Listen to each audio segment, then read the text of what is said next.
Terima kasih masih di Sindo Malam. Pemirsa, menu makan bergizi gratis di Kabupaten Biren, Aceh ditemukan mengandung belatung dan basi. Buah yang diberikan kepada siswa juga diterima dalam kondisi busuk. Ini ulat. Ini ya tinggal Ini. itu Oh ya. Inilah makanan basi yang ditemukan dalam wadah menu makan bergizi gratis di SD dan SMP swasta di Biren, Aceh. Buah salak yang dibagikan juga diterima siswa dalam kondisi busuk dan terdapat belatung. Para siswa pun menolak mengonsumsi MBG karena mayoritas makanan berbau tidak sedap. Peristiwa ini langsung mendapat perhatian serius dari pemerintah setempat dan pihak Kejaksaan Negeri Biren usai dilaporkan orang tua siswa.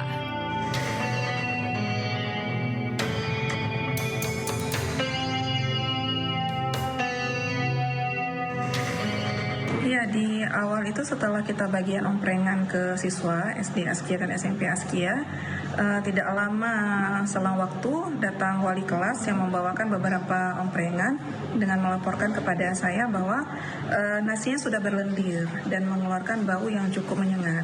Menyampaikan bahwa anak-anak SD menemukan adanya belatung yang keluar dari dalam udang, lauk udang yang disajikan di dalam omprengan.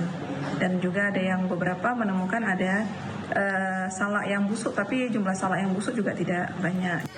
Pemda Kabupaten Biren menyebut akan terus mengawasi dan mengevaluasi secara berkala pelaksanaan program MBG di daerah mereka. Kami sudah mengkonfirmasi ke dapur bahwa ulat itu berasal dari buah salak. Nah, kebetulan menu pada hari itu adalah buahnya itu buah salak. Di buah salak itu karena kulitnya belum dikupas, jadi masih mungkin ada yang busuk dari dalam sehingga ulatnya keluar. Oleh karena itu, untuk makanan yang sifatnya cepat basi, ya, kemudian dan buah salak yang seperti disebutnya, itu kayaknya ke depan harus dievaluasi kembali untuk diberikan. Pihak sekolah dan orang tua siswa berharap menu MBG bisa betul-betul diproduksi secara aman dan higienis agar tidak membahayakan kesehatan siswa. Dari Biren Aceh, Musriyadi, iNews melaporkan. Biasa masak 4 orang sampai 10 orang, itu belum tentu bisa untuk masak langsung 1.000 sampai 3.000. Jadi baiknya kalau ada 20 sekolah yang dilayani, untuk hari pertama ya 2 sekolah dulu. Nanti 2 hari kemudian bertahap menjadi 4 sekolah. Nah, itu yang kami sarankan. Yang kedua, yang kejadian di Maluku Barat Daya atau mana? di Bawau, Sumbawa. Di Bawau itu sudah 8 bulan berjalan. Jadi sebenarnya sudah biasa.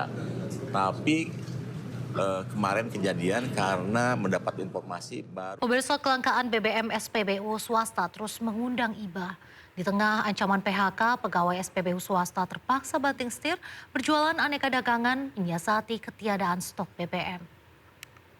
Sampai jualan durian montong, bayangkan. Jualan kue, jualan... Kita juga ada durian montong atau kue lapis ya. Kalian nampak ya. Kesian sih.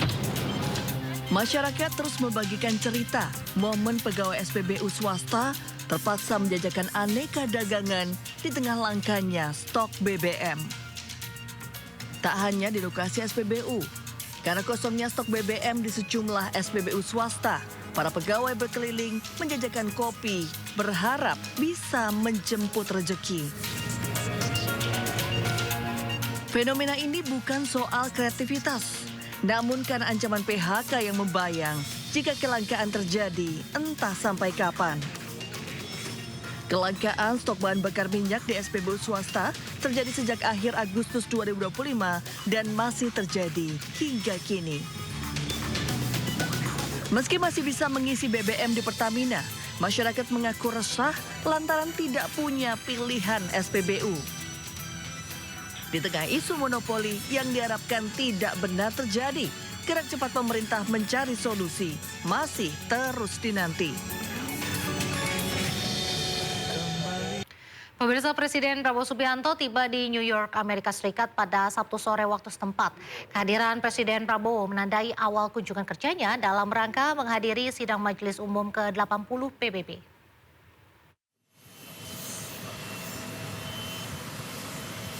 Kedatangan Presiden Prabowo disambut hangat oleh diaspora Indonesia.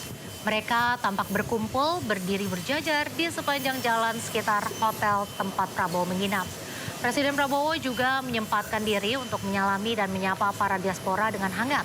Momen spesial juga terlihat saat dua anak diaspora, Hatta Sanof Kurniawan dan Adriela Namarga Panjaitan, tampil dengan pakaian adat Nusantara dan menyerahkan karangan bunga kepada Presiden Prabowo.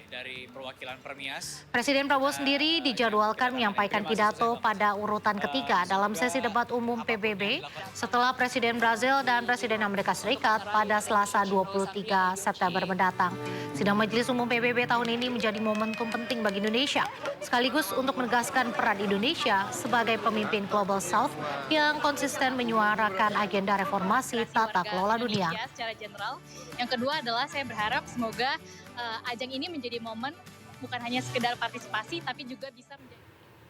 Sebelumnya pemirsa, Presiden Republik Indonesia Prabowo Subianto bertolak dari Bandar Udara Internasional Kansai Osaka, Jepang menuju New York, Amerika Serikat usai mengunjungi Pavilion Indonesia di Osaka Expo 2025. Keberangkatan Presiden Prabowo dilepas langsung oleh former Assistant CH Cabinet Secretary Jepang, Keiichi Ichikawa, Ambassador in Charge Kansai Region, Yasushi Misawa, dan sejumlah pejabat duta besar Indonesia di Jepang.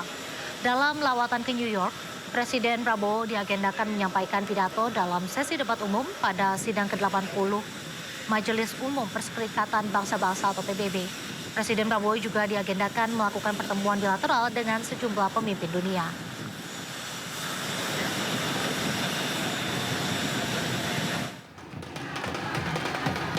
Kehadiran Presiden Republik Indonesia Prabowo Subianto disambut antusias para diaspora Indonesia saat mengunjungi Pavilion Indonesia di Expo 2025 Osaka, Jepang. Prabowo pun menghampiri mereka, bercengkerama sejenak, bersalaman, dan berfoto bersama. Bertepatan ketika Prabowo hadir, Pavilion Indonesia menampilkan tarian yang diiringi musik Indonesia berjudul Maumere. Pavilion Indonesia di Expo 2025 Osaka merupakan salah satu spot favorit dengan sekitar 30.000 pengunjung setiap hari.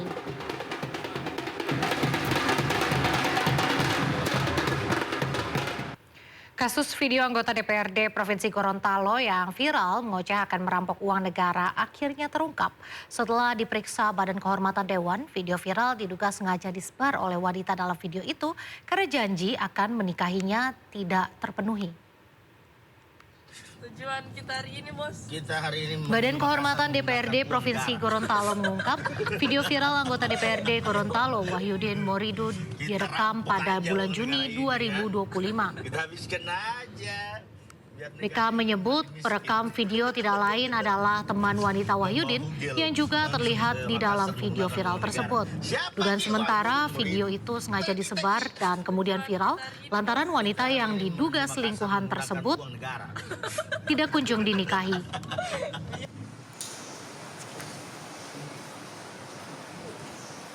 Hasil pemeriksaan di Badan Kehormatan, terduga WM itu menyampaikan bahwa video ini disebarkan oleh pasangan yang jalan sama-sama dengan beliau.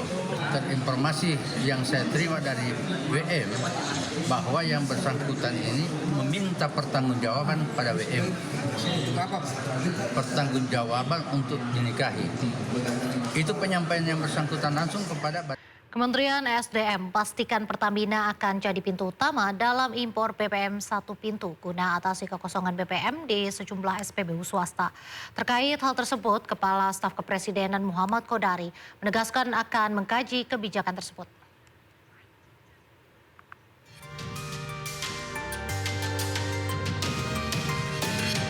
Kepala Staf Kepresidenan Muhammad Kodari menyatakan lembaganya akan mengkaji skema impor bahan bakar minyak satu pintu melalui Pertamina yang belakangan ini menuai sorotan.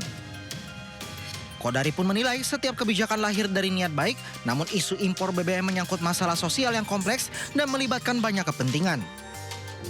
Nah, mohon waktu karena ini masih transisi dan ini juga isu relatif baru ya muncul di media. Kita mau kaji.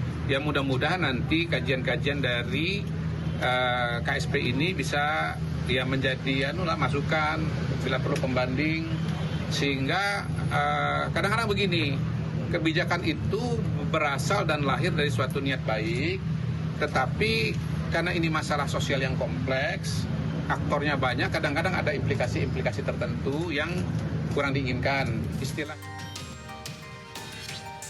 Sementara itu, Komisi Pengawas Persaingan Usaha KPPU dalam rilisnya menyebut kebijakan pemerintah bisa hilangkan pilihan konsumen dan bisa memperkuat dominasi Pertamina.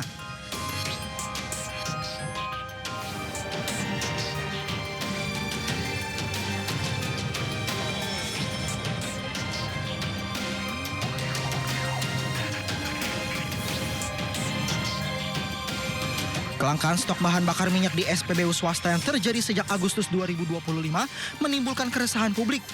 Kementerian Energi dan Sumber Daya Mineral menyebut SPBU swasta tidak mendapat kuota impor tambahan. Guna mengatasi masalah itu, Kementerian ESDM mengungkap Pertamina akan menjadi pintu utama dalam penerapan impor BBM alias impor satu pintu. Tim Liputan iNews melaporkan.